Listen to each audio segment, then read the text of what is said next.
कबूतर का बेटा किकी, रानो चिड़िया का बेटा कुकू और कौवों का बेटा जग्गू, मिठू तोते का बेटा छोटा मिठू। इन सब की आपस में बहुत ज्यादा गहरी दोस्ती थी। ये सभी जहाँ चाहते एक साथ जाते थे। शाम होने तक एक साथ फुटबॉल खेला करते थे। इसी तरह वो थोड़े बड़े होते गए और उनकी दोस्ती और ज्यादा पक्की होती गई। यार चक्कू, कल मेरा स्कूल जाने का बहुत दिल कर रहा है। हमने बहुत छुट्टियां कर ली, कल हम जरूर स्कूल जाएंगे। ना कोको, मेरा जाने का दिल नहीं करता, मैं नहीं जाऊंगा। मैंने तो मम्मा पापा को कह दिया है कि मैं अभी स्कूल नहीं जाऊंगा, बल्कि दोस्तों के साथ खेलूंगा। किकी तुम बताओ, क्या हमें स्कूल जाना चाहिए? हाँ, मैं तो ऐसे कहूँगा, हमें स्कूल जाना चाहिए, नहीं तो मेरे पापा मुझे घर से निकाल देंगे। हाँ, मैं भी यही कहता हूँ, हमें स्कूल जाना चाहिए। हम स्कूल जाएंगे तब ना कुछ बनेंगे। वो दोस्त काफी देर तक एक दूसरे से बातें करते और फिर शाम के समय ही अपने घर जाया करते थे। कुकू बेटा, आज बहुत ज्यादा थके हुए लग रहे हो। मम्मा, कल मैं स्कूल जाऊंगा, मैंने सोच लिया है, मगर जग्गू नहीं मान रहा। मेरा बच्चा, अगर कुकू स्कूल नहीं जाना चाहता तो क्या आप भी स्कूल नहीं जाओगे? बल्कि आपको तो जाना है ना। हाँ मम्मा, मेरी किताबें ले दो और पेन भी, मार्कर भी, मैं स्कूल जाऊंगा। शाबाश, मेरा बेटा बड़ा होकर जरूर कुछ न कुछ करेगा। जग्गू बेटा, मैंने कल जाना है, बाजार जाना है। तुम्हारे स्कूल की यूनिफॉर्म लेकर आऊंगी और साथ में तुम्हारा बैग भी। मम्मा, आपके पास कितने पैसे हैं? जग्गू बेटा, तुम्हारे स्कूल के लिए मेरे पास पूरा 1000 है। 1000 में सारे काम हो जाएंगे। और आपको पता है क्या मम्मा, 1000 में मोटर बाइक भी मिलती है। उससे अच्छा है मैं मोटर बाइक ले लूं। जग्गू, एक लगाऊंगी तुम्हारे कान के नीचे। जंगल के सभी पक्षियों के बच्चे पढ़ने जाएंगे और फिर तुम लोफरों की तरह मोटर बाइक चलाओगे। मम्मा, मेरे पापा कौन से पढ़े लिखे हैं? पापा जाहिल हैं तो बेटा भी जाहिल ही होगा ना। फिर अगले दिन रानो चिड़िया अपने घर से बाहर निकलती है और फिर रास्ते में उसको गोरी कभी रोक लेती है। चिड़िया, कहाँ जा रही हो? मुझे भी अपने साथ लेती चलो। गोरी बहन, मैं तो जग्गू का बैग लेने जा रही हूँ और साथ में उसका यूनिफॉर्म भी। चिड़िया, इत्तेफाक हो गया, मैं भी जा रही हूँ अपने जग्गू की चीजें लेने। चलो एक साथ चलते हैं। तभी पीछे से हरियाली तोती और लूसी कबूतरी भी आ जाती हैं। रुको, हमने भी जाना है, हमें भी लेते चलो। हाँ, मैंने भी अपने कीकी की चीजें लेनी है, मेरा कीकी स्कूल जाएगा। हरियाली, क्या तू अकेले नहीं जा सकती? हम जहाँ कहीं जाएंगे तू हमारे पीछे पीछे रहना। गंदी काली कॉफी, तुझे मुझसे क्या मसला है? मैं जाऊँ या ना जाऊँ, मेरी मर्जी, जाओ यहाँ से। चिड़िया, तुम्हें एक के साथ जाना होगा, या हरियाली तोती या गोरी कवि। गोरी बहन, गलत बात है, हरियाली तोती हमारे साथ जाएगी और आप भी मेरे साथ जाओगी। चलो आपस में लड़ना बंद करो और अपने काम के लिए चलते हैं। फिर वो सभी वहाँ से चली जाती हैं। दोनों जाकर बाजार में रुक जाती हैं। बाजार में गोरी कवि अपने पैसे गिनने लगती है। 1 2 3 3000। कालू ने तो मुझे 3000 दिए हैं, मगर मैं जग्गू की चीजें तो 1000 में लूंगी। गौरी बहन, आप ऐसा क्यों करेंगे? कवि भैया ने आपको इतने सारे पैसे दिए हैं, आप सभी पैसों की लेना चीजें। गंदी छोटी चिड़िया, मेरे पैसों पर नजर रख कर बैठी हुई थी, मुझे क्या पता तू गंदी नजर लगा देगी। चल अपनी जेब को देख और अपनी चीजें खरीद। वो सभी अपने बच्चों की चीजें खरीदती है, मगर गोरी कवि 1000 में ही सारा सामान खरीद कर बहुत सस्ता सामान लाती है। शाम से पहले वो अपने घर वापस आ जाती है।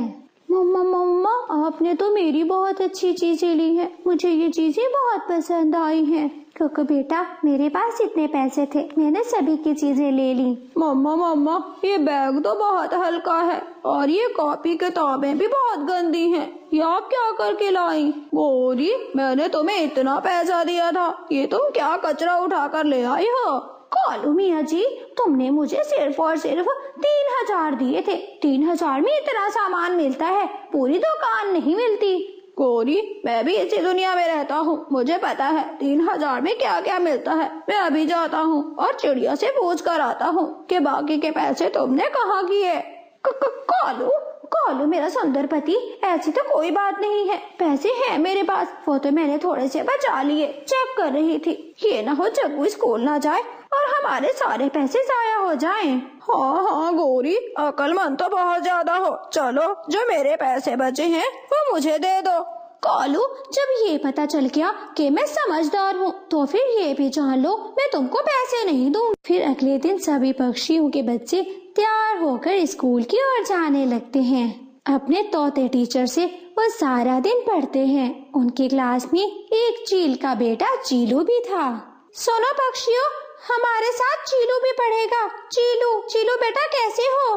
तोते टीचर, मैं तो बिल्कुल ठीक हूँ, मगर इनमें से किसी ने मेरे साथ दोस्ती नहीं की। बहुत गलत बात है बच्चों। चलो शाबाश, दोस्ती करो चीलू से। आज से चीलू आपका दोस्त है।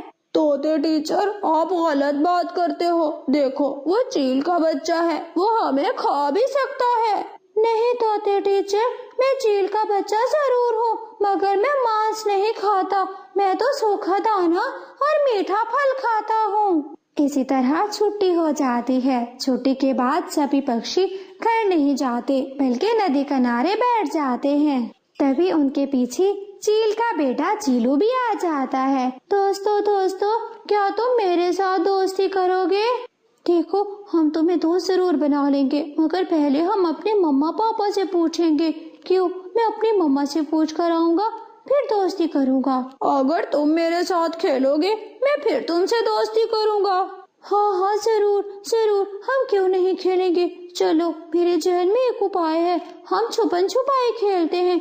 तुम सब छुप जाओ, मैं आप सबको ढूंढता हूँ। नहीं नहीं, मैं नहीं खेलूंगा, मैं यहाँ से जा रहा हूँ। कुकू अपना बैग उठाकर वहाँ से चला जाता है। मुझे भी बहुत डर लग रहा है, मैं भी अपने घर जाता हूँ। अरे छोटा मिट्ठू बैठा रहे, अभी खेलते हैं। चीलू बारी दे रहा है। चलो चीलू, तुम आंखें बंद करो, हम सभी छुप जाते हैं। कबूतर का बेटा कीकी और फिर मिट्ठू तोते का बेटा छोटा मिट्ठू और गोरी कवि का बेटा जग्गू, ये तीनों अलग अलग जगहों पर छुप जाते हैं। अब आएगा ना मजा। ये दोस्ती नहीं करते हैं मुझसे, मैं भी अब इनको छोड़ूंगा नहीं। चीलू उनको ढूंढना शुरू कर देता है। जाते जाते एक झाड़ी के पीछे जग्गू कौवा छुपा हुआ था। चीलू अपने तेज पंजों से उस पर झपट पड़ता है और फिर कुछ ही देर में जग्गू कौवे का सारा मांस खा जाता है। आ गया, मजा आ गया। अब दूसरों को ढूंढता हूँ। एक मम्मा के लिए ले जाऊंगा और एक पापा के लिए। वो चीलू फिर से ढूंढना शुरू कर देता है। थोड़ा ही आगे जाने के बाद उसको झाड़ियों में छुपा कबूतर का बेटा कीकी दिखाई देता है। चीलू उस पर भी झपट पड़ता है और फिर मिनटों में उसका खून कर देता है। अब बच गया तीसरा, वो छोटा मिट्ठू। उसको पकड़ता हूँ। कुछ ही समय में उसको वो भी मिल जाता है। उन दोनों को मारकर वो अपने मम्मा पापा के पास ले जाता है। अरे चीलू बेटा, ये तुम छोटे पक्षी कहाँ से लेकर आए? आज तो तुम्हारा स्कूल का पहला दिन था ना। पापा, मैं चील का बेटा चीलू हूँ, याद रखना मेरी बात। हम पढ़ते नहीं बल्कि पढ़ाते हैं। एक ही दिन में सबको उल्लू बना लिया मैंने। चीलू बेटा, मैं तो तुम्हें पढ़ाना चाहती थी, मगर देखो ये तुम क्या करके आए। तुमने चीलू का काम फिर से करना शुरू कर दिया। अरे ये खूनखारी का काम हमारे चील करते हैं। मैंने सोचा पढ़ने जाओगे तो फिर कुछ बन जाओगे। अरे चुप कर, मेरा बेटा शिकार लाया है। मेरा बेटा बड़ा कीमती है। चलो छोटे पक्षियों का नरम नरम मांस खाते हैं। चिड़िया चिड़िया, मेरा बेटा जग्गू नहीं है। तुमने कहीं देखा जग्गू को? गोरी बहन, जग्गू के साथ मैं तो नहीं थी, मेरा बेटा कुकू था, मगर कुकू तो सुबह का घर है। हाँ, मेरा भी बेटा घर नहीं है, ना जाने कहाँ चला गया। लूसी, तुम बंटी भैया से कहो ना, उसको ढूंढने जाए। थोड़ी देर में हरियाली भी रोते हुए आ जाती है। मेरा नहीं है, मेरा बेटा नहीं है, मेरा छोटा मिट्ठू नहीं है। क्या हुआ? ना जाने हमारे बच्चों को किस चीज की नजर लग गई है। चलो नदी किनारे जाकर देखते हैं, क्या पता वहाँ पर खेल रहे हो। वो सभी माएं नदी किनारे जाती हैं, मगर वहाँ पर सिर्फ और सिर्फ जगह जगह पर खून लगा हुआ था और तो कुछ था ही नहीं। गोरी आंटी, मैंने मना किया था जग्गू को चील के बेटे के साथ खेलने के लिए, मगर वो खेल पड़ा और उसने अपनी जान के साथ खेला है। मर गए हैं वो तीनों, जगह जगह पर खून लगा हुआ है। कुकू बेटा, शुक्र से तुम ठीक हो, सुरक्षित हो, वरना मैं तो मर जाती। मम्मा, मैं अच्छे से जानता हूँ जिसके मुंह पर खून लगा हो वो कभी नहीं सुधरता और चील के मुंह पर खून लगा रहता